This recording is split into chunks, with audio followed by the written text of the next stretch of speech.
My name is Carlos Haro, and this is the 9th Education Summit that we have. And this is the 9th year that we're implementing a program, a conference that focuses in on an area of education that's specific to our community. So we're planning on number 10 now. And we're going to have the 10th anniversary next year, so I hope that once you receive notice of that coming event that you're able to register and to actually attend. Now, you have at the entrance, you have several documents that you can get. One of which is the program. This program has bios in it, so we will not be introducing, having long-winded introductions for our speakers and our panelists. Actually, I think, Rachel, it's based upon my long-winded introduction of of Chon Noriega last year, and I took 15 minutes to make an introduction. This year will not have that. The other thing is that you have two other documents. They're companions to this summit. One is a policy brief, and one is a research report. And the policy brief and research report are companion pieces that focus in on Chicano Latino education, and more specifically, DACA and the DREAM Act. So those documents are available to you in printed form today, but they will also be available at the Chicano Studies Research Center website, so there'll be a broader impact. People outside of the university, outside of this room, will be able to access those documents. The policy brief is titled "The Growing Educational Equity Gap for California's Latino Students." The research report is titled "Documented in California, the Impact of the Deferred Action for Childhood Arrivals Program on Latinas and Latinos." So those are available for you, and they will be available on the website, so you can distribute it via the website. Now, let me also thank the co-coordinator for this particular conference. Each conference has a faculty coordinator who works along with me to plan out this event. Our faculty coordinator for this 9th annual conference is Professor Lindsay Perez-Huber, who's sitting over here to my right, a professor at Cal State University Long Beach, graduate of UCLA's School of Education and Information Studies, and I knew her when she was a lowly undergraduate. So, let's say that I've known Lindsay for many, many years. And I want to thank her, and I also want to thank those that have been involved in preparing each of the publications that are companion pieces to this summit, the policy brief and the research report, including Professor Daniel Solorzano, who will be joining us.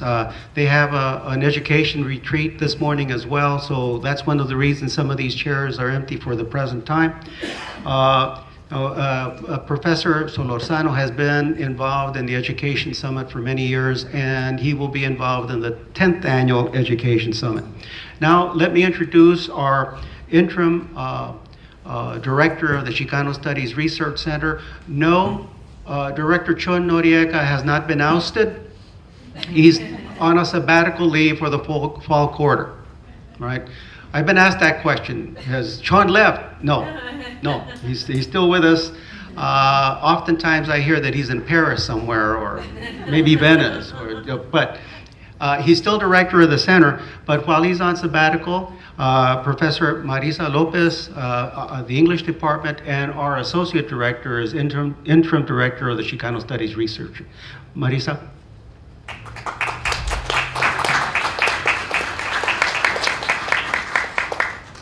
All right, I will be brief because I have been warned of Dean Moran's flight. So hello and welcome to the 9th Annual Latino Education Summit, the title of which is Latino Education After DACA and the California DREAM Act. As Carlos just told you, I'm Marisa Lopez. I'm Associate Professor of English and Chicano Studies, and here at UCLA, I'm the Interim Director of the Center. Chon is on sabbatical, and he sends his regards to you all. I, however, am here, and am very pleased to have you here with me and joining us this afternoon for our 9th Annual Summit. So the CSRC has been presenting this summit, the Education Summit, each year since 2006. Bringing together scholars, educators, community representatives, policymakers, and students to discuss the critical issues that Latino students face at every segment of the education pipeline. So each summit focuses on a specific issue. There's a different theme every year. This year, we're bringing together legal scholars, social scientists, advocates, and administrators in order to assess the impact of the DACA, Deferred Action for Childhood Arrivals, and the 2011 DREAM Act on Latino students. And what makes this summit so vital, however, is that this is not just a discussion. We're not just here to talk about what we think about these things, because this talk leads to action. Here we explore viable policy recommendations and initiatives that can improve educational opportunity and increase the number of Latino students who earn undergraduate and graduate degrees. Another unique feature of our summit, in keeping with Chicano Studies' disciplinary legacy of being of, by, and for the people, is our commitment to meaningful student participation in the conference. Students are able to pursue their education in part because of policies initiated here, and it's important to us that students be actively involved with researchers and policymakers in order for real and lasting change to occur. So this year, we are very proud to welcome to the summit 10 students pursuing college degrees at ELAC, East Los Angeles Community College, under the DREAM Act.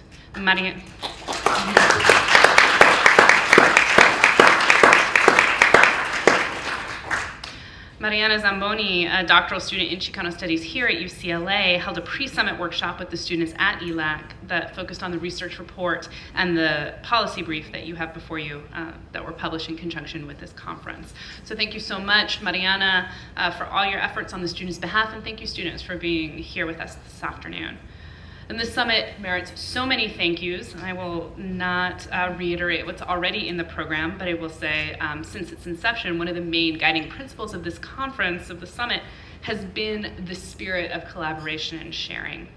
So I'm not going to reiterate what's already in my welcome message that you have in the program, but I do want to reiterate one very, very important thank you. The CSRC is so pleased to have been able to collaborate with the School of Law on this event, and to work with outgoing Dean Rachel Moran, who has been a staunch supporter of the cause. You can find her full bio in the program, but I will note one important thing here.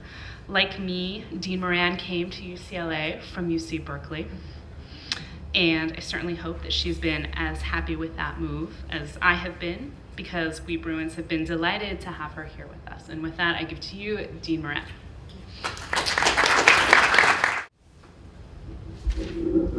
Well, I want to thank Marisa for that kind introduction, and I also want to thank the organizers of today's symposium, and especially Carlos Haro, with whom I've worked on several symposia in my capacity as dean at the law school.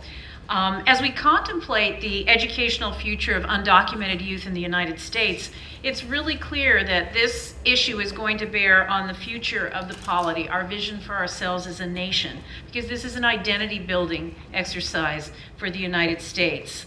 What we have to ask ourselves, are we going to treat these young people as marginalized members of our communities with limited career opportunities, or will we integrate them so that they can be full contributors to our society and our economy? And in that regard, I was asked to talk today about the students who have been seeking admission to the bar, who are undocumented. And there's been a lot of publicity because there are 3 different cases going on, one here in California, one in Florida, and one in New York. And you will see some parallels, and you'll also see some important differences. But I wanted to start with the California story of Sergio Garcia, because I think it's quite an instructive story as we think about the debates that are going on about the future of undocumented youth. Sergio arrived in the United States at 7 months of age, and he went back to Mexico with his family when he was 9 years old. The family then returned to California when Sergio was 17. Sergio's father had actually secured legal status, and he petitioned for his son to receive an immigrant visa.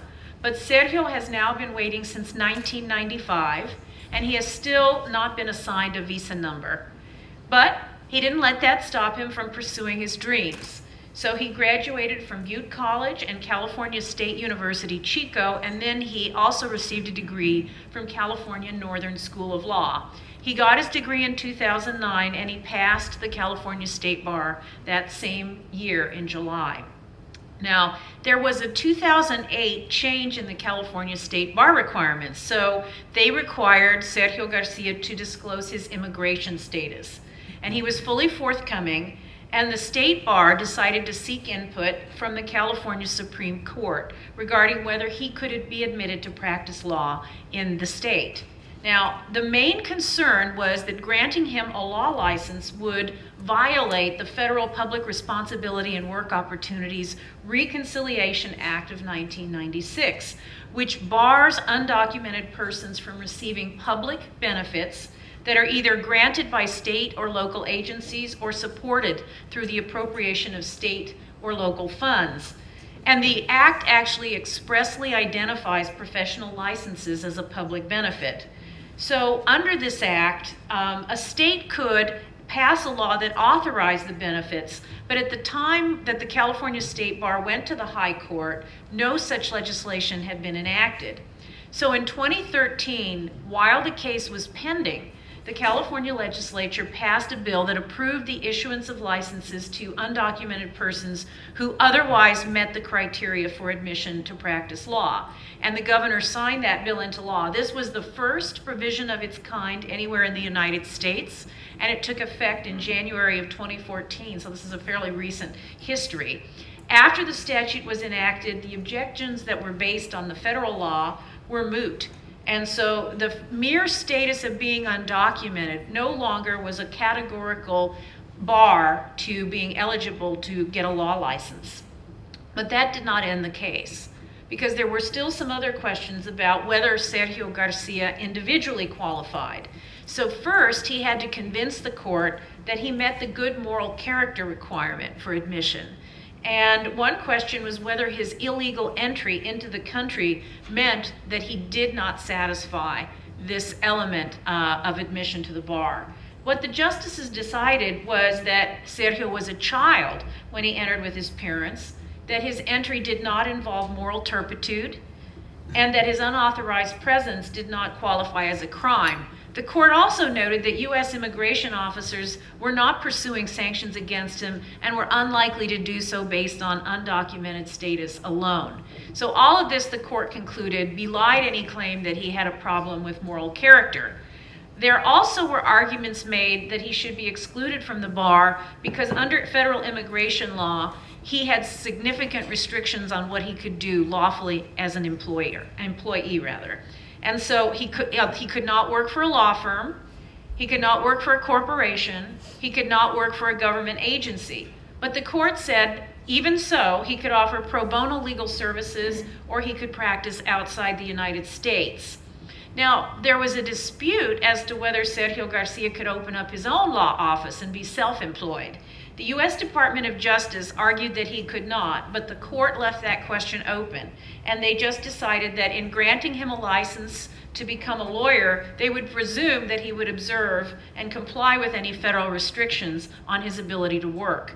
Now, what's interesting is that since the California Supreme Court approved Sergio's admission to the bar, he has opened his own law office in Chico. And he actually had a little posting saying that he hopes to open a branch office in Los Angeles. He has bilingual ads, and they offer services to people injured in car accidents. And his practice includes, according to his website, immigration issues, labor law, criminal law, probate, family, and property law. So as you can see here, he has essentially a sole practitioner kind of office where he does a variety of kinds of legal work. He has also established the Sergio C. Garcia Foundation to create scholarships for youth, and he has worked as a motivational speaker, even having been invited to do one of those famous TED Talks. So I think that it's interesting that the California Supreme Court relegated to a footnote some other issues that it concluded were not disqualifying. And I just want to highlight those because they're kind of buried in the back of the opinion. But at age 17, Sergio had wrongly represented his immigration status on an employment form, providing a false alien registration number. And he admitted the error, but he noted that he was young, that he had limited command of English, and that he had panicked when he was asked to fill out the form. Later, he was stopped for driving without a license. He paid the fine, and he quit driving until he obtained his license in Oregon. And there were some questions about whether he satisfied Oregon's 6-month residency requirement, but the State Bar Committee found that he obtained his driver's license in good faith. And as I said, the justices essentially relegated this to a lengthy footnote and noted in the text of the opinion that Sergio had been a diligent and trusted worker and had made significant contributions to his community. The court also observed that he had never been convicted of a criminal offense, and it also quoted at length from glowing letters of recommendation from an attorney, a law professor, and an administrative law judge. So I think they felt that the overall record outweighed any of these other issues, and I think they almost felt that he had been forced into those issues because he's in limbo in terms of his immigration status.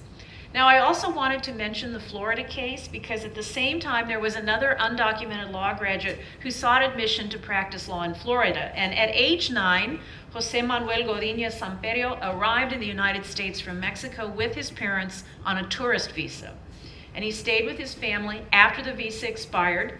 And he is like the quintessential success story. He was an Eagle Scout. He was valedictorian of his high school class. He was a National Honor Society scholar who went to New College of Florida. And then he later graduated from Florida State University College of Law with honors. Now, the Florida State Bar had actually waived its policy of requiring proof of citizenship to sit for the bar exam in 2008. And Jose Manuel, not surprisingly given his credentials, passed on his first attempt in 2011. The state bar examiners also certified that he satisfied the character and fitness requirements. So Jose Manuel petitioned the Florida Supreme Court for admission, but the High Court actually rejected his application because of the restrictions in the Public Responsibility Act I mentioned earlier. But it went out of its way to note that the state legislature could adopt a law similar to the one in California and thereby render him eligible. So the Florida legislature actually did adopt a provision in 2014, and I think this is noteworthy because while some states have made efforts to make higher education more accessible to undocumented youth, I don't think Florida has really been in the vanguard, even though it's a high immigrant receiving state. But what they did was to pass a law that allows you to practice law even if undocumented, and they have a list. If you arrived as a minor, you've resided in the United States for over 10 years, you've received an employment authorization from the federal government, you have a social security number, and if you're male, you've registered for the draft, and you otherwise meet the criteria for admission. So Florida's law is more restrictive than California's, but Jose Manuel satisfied all of the requirements because he had qualified under the Deferred Action for Childhood Arrivals program, and he had signed up for selective service. Jose Manuel has been employed as a paralegal at Gulf Coast Legal Services, and he plans to continue that work in immigration and housing now that he'll be able to get his law license. Now, the final case that I wanted to mention is that of Cesar Vargas, who sought admission to the state bar in New York. He arrived in the United States from Mexico when he was 5. He graduated from college and CUNY's law school with honors, and he actually interned with a state Supreme Court judge, a Brooklyn district attorney, and a United States congressman. He passed the state bar as well, and the committee that reviewed his background and character rated him as, and I quote, stellar.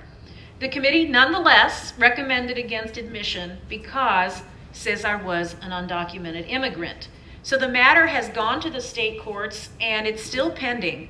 But meanwhile, it's very interesting, a state legislature has introduced what is called the New York is Home bill, which actually is much broader than the question of law licenses. So it not only would allow undocumented persons to obtain law licenses, but it would permit them to vote, run for office, and qualify for other state benefits like Medicaid coverage, driver's licenses, and tuition assistance.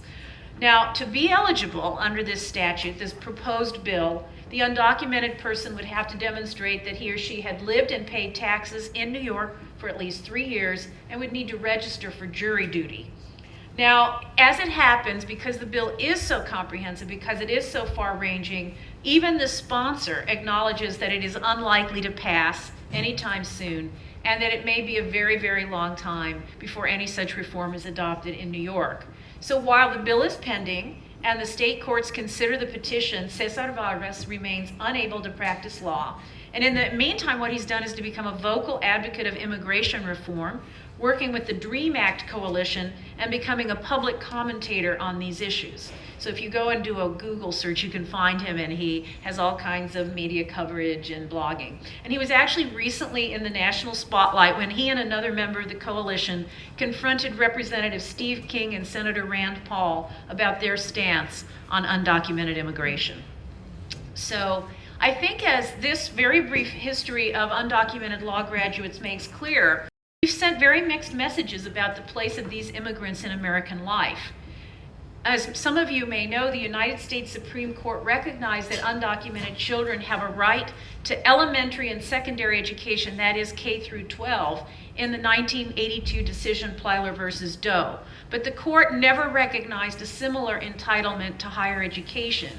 According to the justices, completion of high school was essential if the undocumented were to have adequate economic opportunities and avoid becoming members of a permanent underclass. But there is no right to higher education in America. And in fact, the United States generally offers less support to all young people, documented or undocumented, to pursue a college education as compared, for example, to European countries. So this lack of support, which in turn has generated large student debt loads, has become an increasingly controversial issue. Elizabeth Warren has been speaking to the question of student debt, but it also seems unlikely that these questions will be addressed through some broad legal entitlement, but instead will be addressed interstitially through policy reform efforts. Now, the states have faced controversies of their own about whether undocumented students can qualify as residents who pay lower rates of tuition at public colleges and universities. In 1996, there was a federal law passed that targeted undocumented immigration and sought to restrict eligibility for residency and reduce tuition. The Illegal Immigration Reform and Immigrant Responsibility Act specified that states could not confer a post-secondary benefit on undocumented immigrants unless any United States citizen was similarly eligible. Now, despite this provision, at least 17 states, including California, which really was a leader on this, have found ways to classify undocumented students as eligible for resident tuition. And what they've done is to focus on school attendance in the state for a period of years, graduation from high school in the state, and evidence that the student has applied to legalize his or her status at the earliest opportunity. Now, although about 17 states have taken this approach, 6 states expressly prohibit the undocumented from receiving in-state tuition rates, and a few actually bar the undocumented from attending state colleges and universities altogether. So it's a real patchwork depending on which state you're in. The federal government offers some financial aid for college and university students, but none is available for the undocumented. A handful of states, including California, which again has been a leader on this issue, have made the undocumented eligible for state financial assistance. Now, the executive decision that led to the Deferred Action for Childhood Arrivals, which is the subject of this conference, I think sends a message that undocumented children who had little, if any, say in the decision to come to the United States, who have grown up in American communities, and who have been integrated successfully into their schools and neighborhoods deserve special consideration. This action sends the message that undocumented students should not be treated harshly through deportation, and while here, should not be marginalized or diminished. DACA, however, has not led to congressional action that would codify this set of values and assumptions. For example, by offering more support to undocumented students who pursue higher education and job opportunities, some of which require professional licenses, like my own field, the law. And these efforts actually, as a result, remain largely the province of state governments. So in the face of federal action, the states have been the front line for reform. Now, what I wanted to do is just briefly comment on the ongoing political debate, because I think that the fate of the undocumented who managed to attain high levels of academic achievement, finish high school, graduate from college, and pursue postgraduate degrees remains uncertain. It's worth noting that running the gauntlet to complete a law degree is already quite difficult for students of color and those who come from low-income backgrounds, regardless of citizenship status. With declining state and federal support, tuition has been steadily rising at the public institutions that were once the pathways to opportunity for the less affluent. And with limited federal aid, student loans have grown steadily as well. Being undocumented further complicates an already difficult picture, limiting access even to the modest aid that is available. And I think it also explains why the number of affected students is quite low and why those students who are here with us today are truly exceptional. According to a December 2013 National Immigration Law Center report, only about 5 to 10% of undocumented young people who graduate from high school go on to college. That compares to about 75% of documented students. A February 2014 report from the National Conference of State Legislators estimates that there are about 50,000 to 60,000 undocumented students in institutions of higher education each year. That's across the entire United States. So the numbers are very small. And the numbers who then get to law school are even smaller. So in those cases that I've just described, that are kind of chronicling the quest for a law license, I think there really is a powerful narrative of individual merit and moral desert. In many ways, what we have required is that these young undocumented students must be superstars who arrive in childhood, achieve against the odds, and earn glowing recommendations from professors and members of the professional community alike. And what was interesting to me as I read these stories is how much they resembled the stories of Asian immigrants in the 1920s who sought to overcome their express exclusion from citizenship. In a case like Ozawa versus United States, Ozawa emphasized all of the ways in which he had achieved a high level of education, spoke English, was a strong contributor to the community, and a law-abiding citizen. And so at the end of the day, although these cases are technically about getting a law license, I think they are actually a contestation over citizenship and belonging, but in a different forum. The undocumented students at the heart of cases like those of Sergio Garcia, Jose Manuel Godínez Samperio, and Cesar Vargas test several frameworks that define access to the American dream.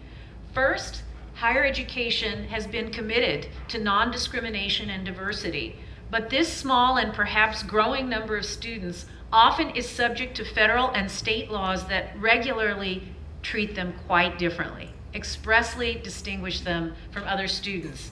And if higher education often has held itself out as a place to prepare for work and citizenship, the limitations on the ways in which the undocumented can use their degrees to cement their place in American society will pose a dilemma of its own. I think their presence also strains the relationship between the federal government and high immigrant receiving states that have to integrate immigrants, including the undocumented, into healthy local communities. Nearly every state that welcomes the largest number of immigrants has adopted some form of legislation to facilitate access to higher education for the undocumented. And I think the federal government has in some ways invited this political dialogue because it allowed states to enact legislation that exempts some public benefits from the prohibitions in its 1996 law. These narratives of accommodation and community integration, as well as pointed court comments about federal enforcement of immigration laws, suggests that a number of states are taking steps short of full-fledged national citizenship to include immigrants, including undocumented immigrants, in the fabric of everyday life, or what one immigration scholar has called denizenship. That said, this approach relies on a patchwork of laws that leaves the undocumented at the mercy of geographical accident. Although Sergio Garcia could go to Oregon to circumvent California's restriction on a driver's license, many state laws conferring resident tuition rely on graduation from one of the state's own high schools, a matter over which young people have relatively little control. The dilemma of the undocumented also reveals the relentless gridlock at the federal level. As the president relies on executive action through DACA to address these concerns, promises congressional action to create more thoroughgoing solutions, including a path to citizenship under the DREAM Act, and then postpones any effort till after the midterm elections. Interestingly, this very gridlock has become one element in the narrative of deservingness that we have seen in the bar admission cases. Sergio Garcia described how long he's been waiting to regularize his status, and Jose Manuel Godinez Samperio made plain that he is not eligible for citizenship as a result of decisions his parents made when he was only a child. Because the Constitution confers plenary power over immigration on Congress, there is little choice but to let the political process run its course. The court has not shown any appetite for revisiting Plyler's limited focus on elementary and secondary education, and the declining support for higher education, along with the contested nature of immigration policy, I think taken together make imminent reform an unlikely possibility. In fact, although the narrowly tailored provisions regarding bar eligibility passed in both California and Florida, New York's experience with the HOME Act, I think, reveals how fraught comprehensive immigration reform is, even in a state that historically has been identified with welcoming newcomers to our shores. So in conclusion, what I think is that in all likelihood, we will continue to see states, especially high immigrant receiving states, continue to experiment with models for inclusion of newcomers, including the undocumented. These initiatives, in turn, are eventually likely to erode federal temporizing over immigration reform. Congressional action is likely to come in a piecemeal fashion, first rewarding those considered most deserving, people like the 3 applicants to the bar that I mentioned, who can base their desert on a narrative of assimilation and accomplishment, a narrative that will be polished in state and local battles like the ones over bar licenses. As the cases of Sergio Garcia and Jose Manuel Godinez Samperio show, progressive state and local laws can enable some individuals to pursue their dreams as Americans in waiting, even as demands for comprehensive immigration reform remain unmet. But as Cesar Vargas' story demonstrates, the wait can be far more debilitating for others, based not on their individual effort or deservingness, but on the policies of the state in which they happen to live and be educated. These Horatio Alger stories are impressive and inspiring as we confront growing socioeconomic inequality and increasingly limited intergenerational mobility in the United States.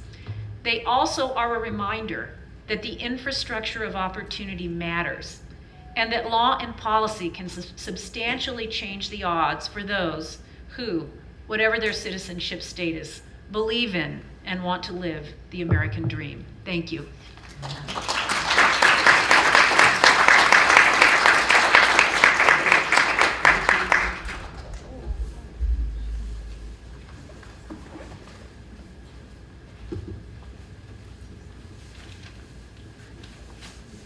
This was totally unrehearsed. Totally I did not know unrehearsed. this was going to happen. We have a special gift for Dean Moran, who has been with this Education Summit for 4 years now. Since I've been dean. Since you've been dean. And, He got me early, right after I started. right after she arrived, I visited her He office. said we should have lunch.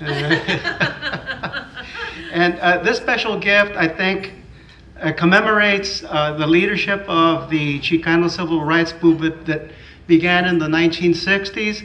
We have Dolores Huerta here, Corky Gonzalez here, and of course Cesar Chavez over here. Oh, wow, this is beautiful. I'm going to hang it in my office. It's so lovely. Thank you so much. That was incredibly thoughtful and very unexpected, but welcome. Very much so. Thank you so And much. thank you It's been for a being pleasure with us. working with you. It really has.